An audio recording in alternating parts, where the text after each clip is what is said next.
Tenali railway station వద్ద సాలిగ్రామ మఠం ఆధ్వర్యంలో తిరుమల తిరుపతి దేవస్థానం దాస సాహిత్య ప్రాజెక్ట్ గుంటూరు కృష్ణా జిల్లాల అధ్యక్షులు గడ్డిపాటి శ్రీనివాసరావు ఉషారాణి దంపతుల 40వ వివాహ వార్షికోత్సవం సందర్భంగా పేదలకు అన్నదాన కార్యక్రమాన్ని నిర్వహించారు. కార్యక్రమాన్ని ముద్దభక్తుని రమణయ్య పర్యవేక్షించారు. స్థానిక రైల్వే స్టేషన్ వద్ద గల శ్రీ శివలింగేశ్వర భక్త బృంద సేవా సమితి ఆధ్వర్యంలో నిర్వహిస్తున్న అన్నదాన కార్యక్రమాల నేపథ్యంలో గడ్డిపాటి శ్రీనివాసరావు ఉషారాణి దంపతుల 40వ వివాహ వార్షికోత్సవాన్ని పురస్కరించుకొని పెనుగొండ పీఠాధిపతి ప్రజ్ఞానంద సరస్వతి ఆశీస్సులతో అన్నదాన కార్యక్రమాన్ని నిర్వహించారు. ఈ కార్యక్రమంలో డాక్టర్ బిందు లక్ష్మి, డాక్టర్ కుమారి లిఖిత, ముద్దభక్తుని రమణయ్య, గోపు రామకృష్ణ, సావిత్రి, చుండూరు లోకనాథం, ఏలూరు రాజేశ్వరరావు, సేవా సమితి నిర్వాహకులు కుర్రా శ్రీను తదితరులు పాల్గొన్నారు.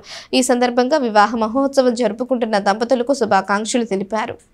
స్థానిక రైల్వే స్టేషన్ వద్ద శివలింగేశ్వర భక్త బృందం ఆధ్వర్యంలో ఈ రోజున పెనుగొండ క్షేత్రాధిపతి పూజ్యశ్రీ ప్రజ్ఞానంద సరస్వతి బాలస్వామీజీ గారి దివ్య ఆశీస్సులతో గడ్డిపాటి శ్రీనివాసరావు గారు, శ్రీమతి ఉమాదేవి గారు 40వ వివాహ వార్షికోత్సవం సందర్భంగా ఈ రోజున అన్నదాన కార్యక్రమం నిర్వహించడం జరుగుతుంది.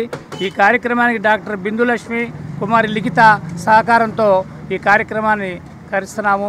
యోగా సభ్యులు అనేక సేవా కార్యక్రమాలు చేస్తూ ఉంటారు. దాంట్లో భాగంగా ఈరోజు ఇక్కడ ఈ కార్యక్రమం చేస్తున్నాము.